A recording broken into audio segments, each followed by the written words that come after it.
Hello? Okay, bakit ang lungkot yata ninyo ngayong umagang ito? Amen po ba? Amen. Hello? Do you have your Bible? I want you to open it to the book of Isaiah.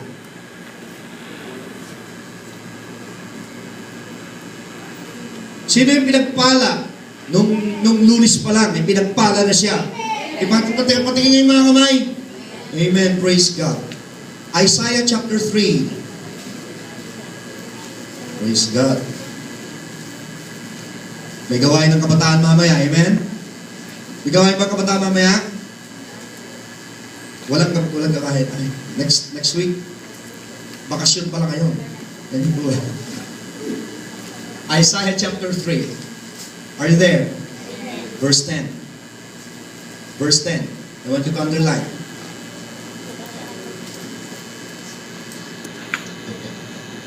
Umanap ka ng katabi mo. Umanap ka ng katabi mo. Dapat may ka-share ka sa Bible. Umanap ka ng katabi mo. Amen? Lahat ba may Biblia? Ito sinasabi, Isaiah chapter 3 verse 10. Say to the righteous. Sabi mo, righteous. Tingnan mo yung katabi mo, sabi mo, righteous. Taray mo, ikaw ba yun o ako? Diba? Amen? Sabi mo, say to the righteous that it shall be well with them. Well. Amen po ba? For they shall eat the fruit of their doings. May the Lord bless the reading of His Word. Sabi dito, say to the righteous, sa mga matutuwid, amen po ba?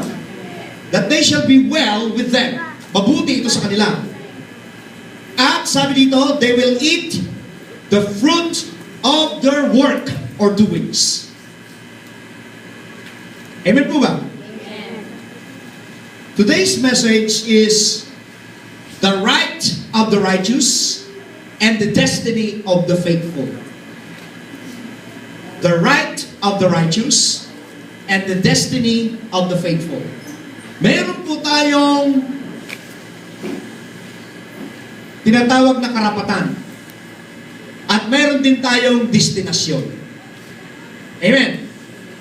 Ang tao ay nilalang ng Diyos at mali po yung sinasabi ng iba, ako'y anak sa pagkakasala. Hello, nakakarinig na ba kayo ng gano'n? Hello? Lalo na kapag touch and go nangyari. Amen? Tapos sasabihin, ako'y anak sa pagkakasala. Amen po ba? Oo, parang di nyo alam yung sinasabi ko. Ano? Amen? Amen? Sasabihin ng iba, ako'y ganito. Pero, alam po ba ninyo na bawat bagay dito sa ibabaw ng lupang ito, kahit ito ay masama sa tao at sa paningin ng tao ay masama, ang buhay ay nanggagaling sa Diyos. Uulitin ko po. Ang buhay ay nanggagaling sa Panginoon. At ang buhay na yan, gusto ng Panginoon, yung buhay na yan ay pagyamanin niya.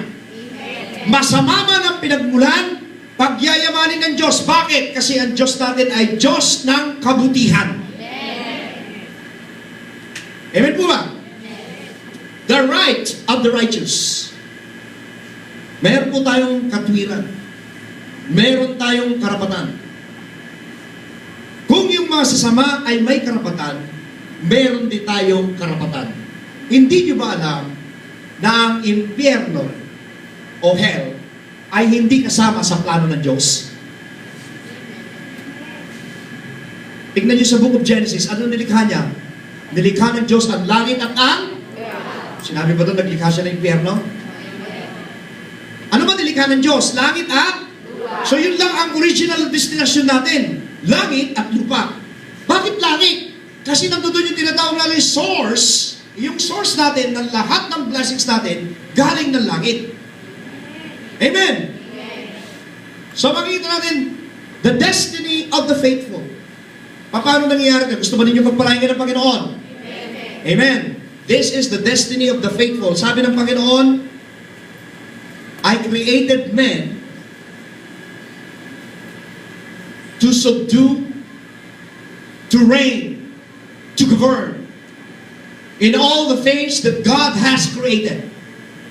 Kung babalik mo tayo sa book of Genesis, nilalang niya ang tao sa kanyang wangis. Kaya huwag kayo manunukso. Minsan nanunukso tayo sa tao. Ang tao po'y ginawa ng Diyos sa kanyang wangis. Pag tinukso mo ang isang tao, ibig sabihin, tinutuligsa mo ang Panginoon. Amen? Kaya nga po dito sa church, ayaw na ayaw ko po ng discrimination dito.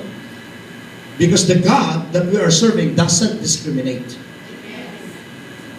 Kung ikaw man, ano man ang background mo, well, hindi mahalaga sa akin yun. Kung ano man ang pagkatao mo, hindi rin mahalaga sa akin yun. Ang mahalaga, ikaw at ako ay naglilingkod sa Panginoon. Kung ano man ang nagdaan mo, keep it to yourself. Kung ano man ang background mo, keep it to yourself. Sapagkat hindi naman makakatulong ng mga background natin for the glory of God. Kasi po lahat ng background natin, lahat tayo may mabantot. Salamat po sa kakaunting nag-amen. Amen po ba? Kaya kung titingin ka sa tao, akala mo, sa tao ka titingin, madadapa ka. Kasi sa una nakikita mo, puro magaganda. Pero habang tinititigan mo, at habang ikaw ay nakatitig sa kanya, meron at meron kang makikitang kapintasan ng tao niya. At pag nakita mo na yung kapintasan ng tao yan, aayawan mo na yan. At bigla ka ngayon magsasabing, I can't believe it, Kristiyano siya, ganun siya.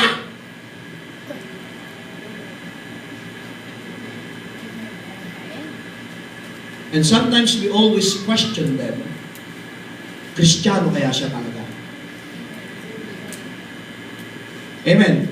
Ang tanong mo, sarili mo, ako talaga, totoo kayang Kristiyano? Bago natin batuhin yung iba. Amen po ba?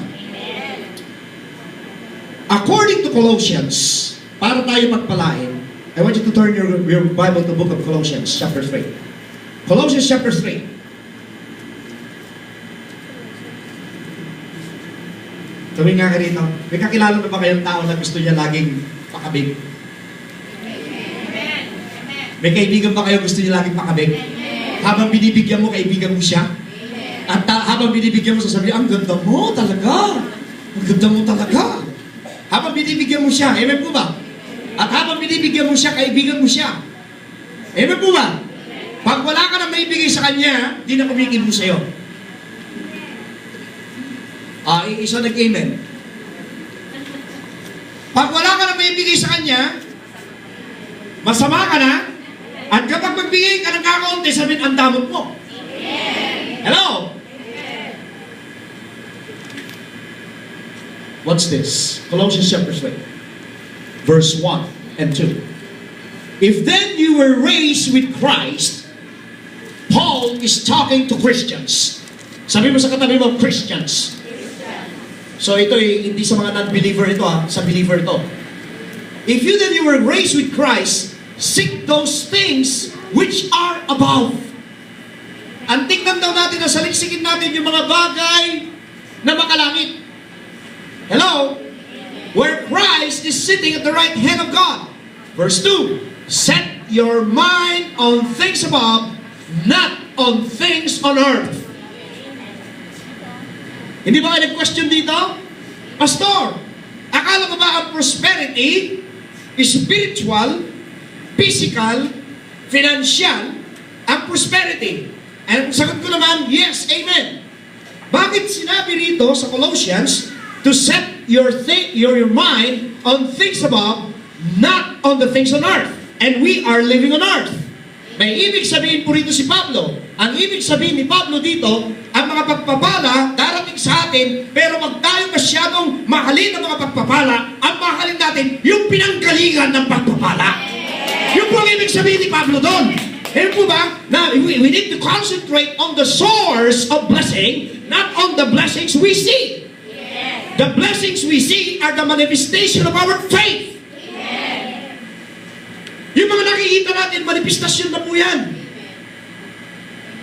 Pero yung mga bagay na hindi natin nakikita, kasi minsan pag sobra-sobra na yung pagpapala ng Panginoon sa atin, nawawalan na tayo ng concentration doon sa maker of blessings. At nakakonsentrate tayo sa mga bagay na nakikita natin. At pag wala na tayo nakikita, hindi na tayo nagko-concentrate ang concentration natin dito sa nakikita natin. Instead that we are moved by what we believe, we started now to move by what we see and what we feel. Faith is standing on the things we believe. Not on the things you feel, not on the things you see, not on the things na sinasabi ng emotions mo, but stand up on the things that God has promised you.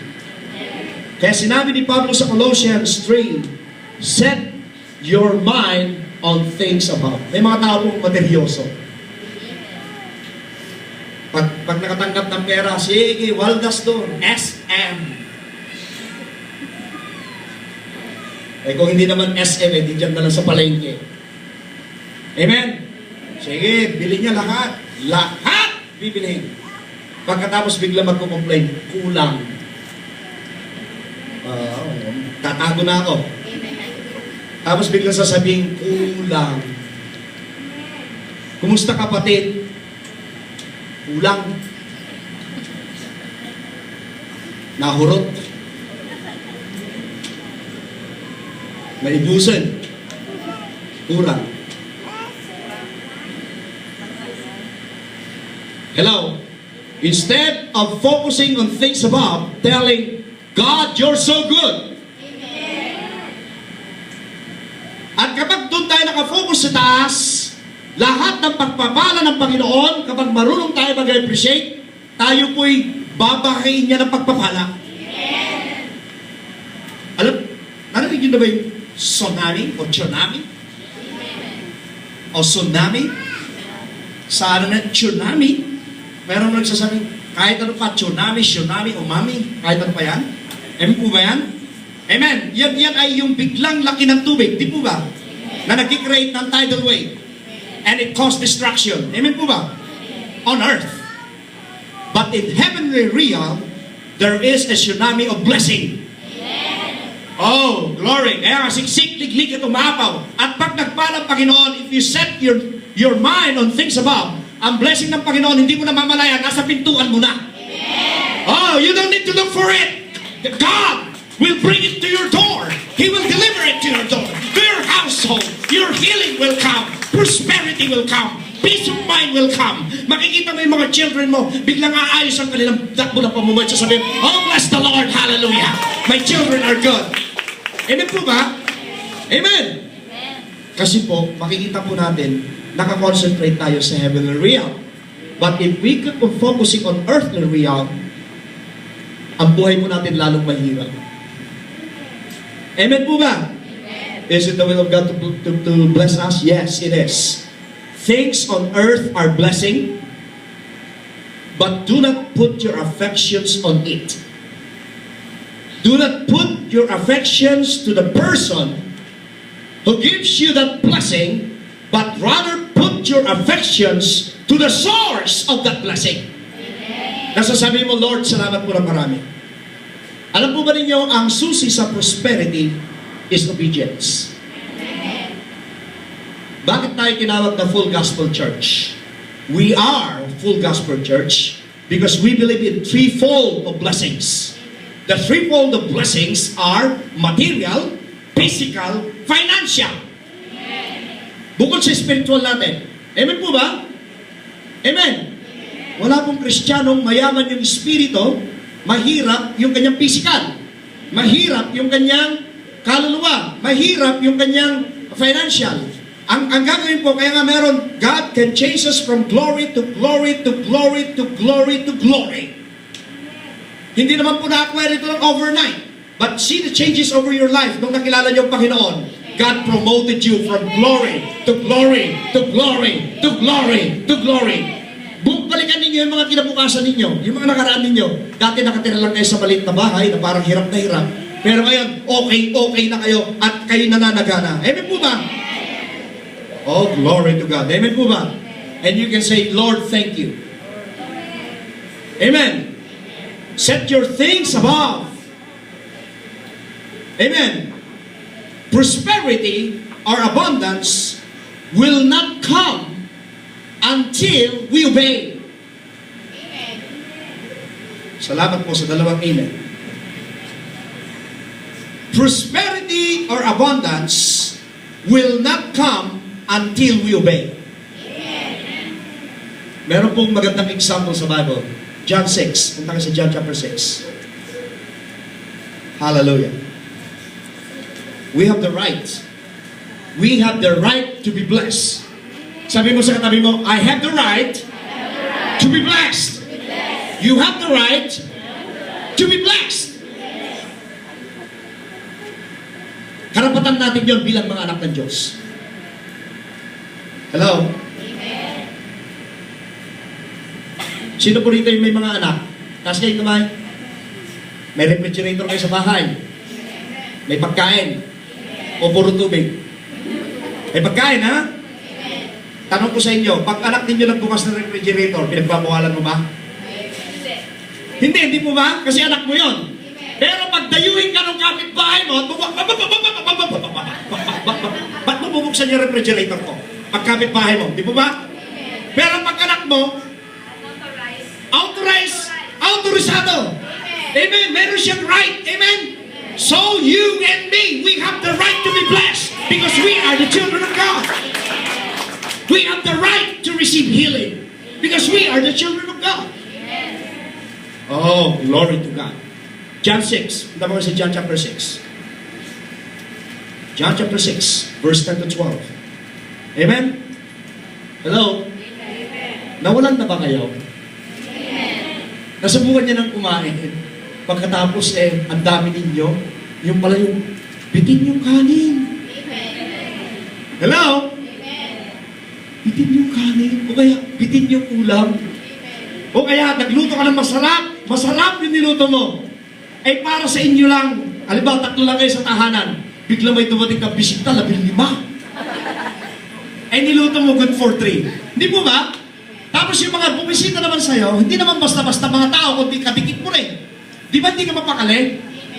Hello? Watch this. John 6. Are you there?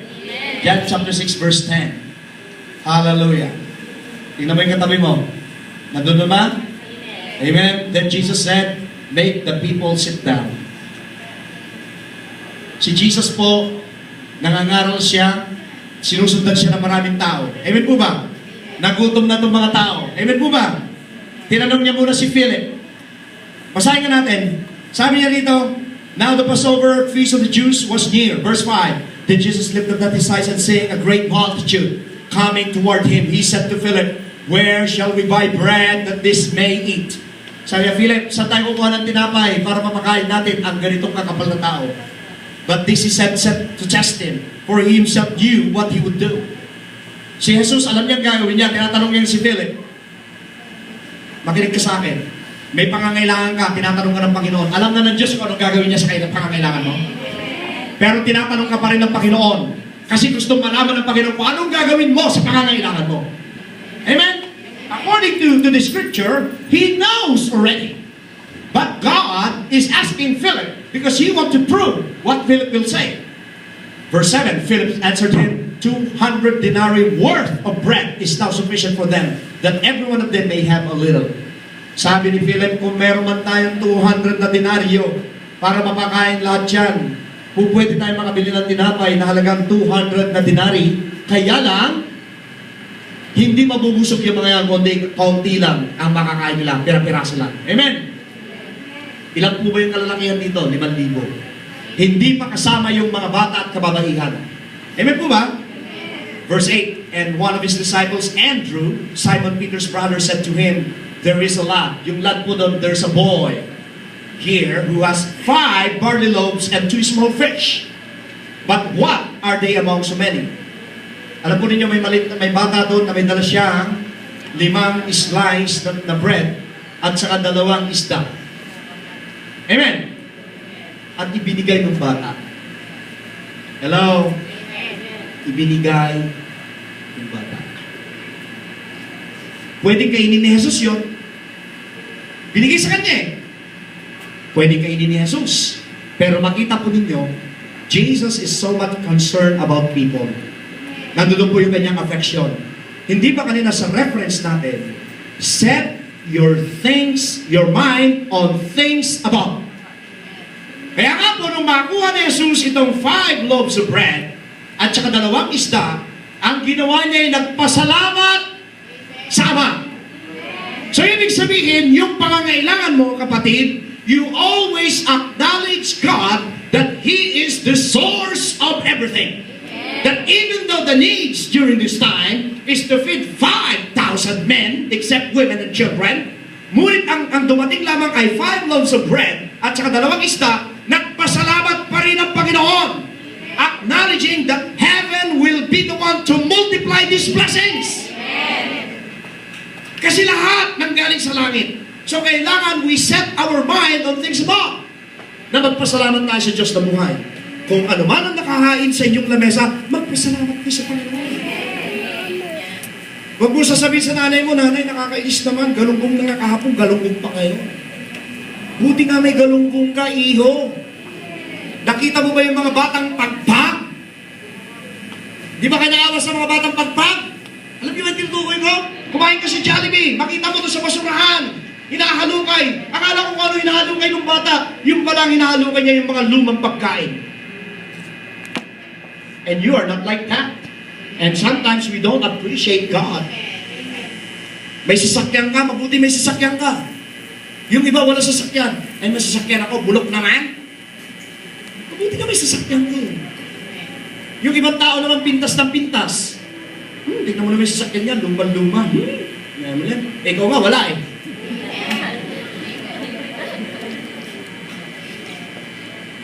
Yung kilala kayong gano'n? Pag bumili ka ng TV, bibili ko siya ng TV, kapitbahay mo, papaligsahan kayo. Amen? Magpaparinig pa, sarap ng ulam namin, adobo, bango. Alam niyang wala kang ulam? Hello?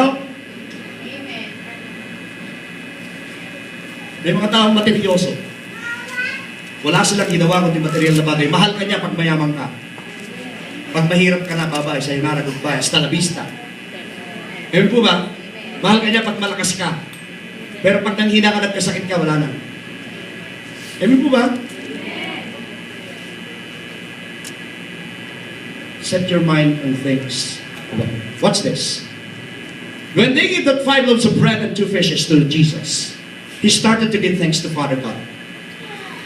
Meron pong sinabi ang Panginoon. Sinabi niya kay Philip at kay Andrew, make the people to sit down. Hindi nyo nakuha revelation nun, ano? Sabi niya, paupuin nyo yung mga tao.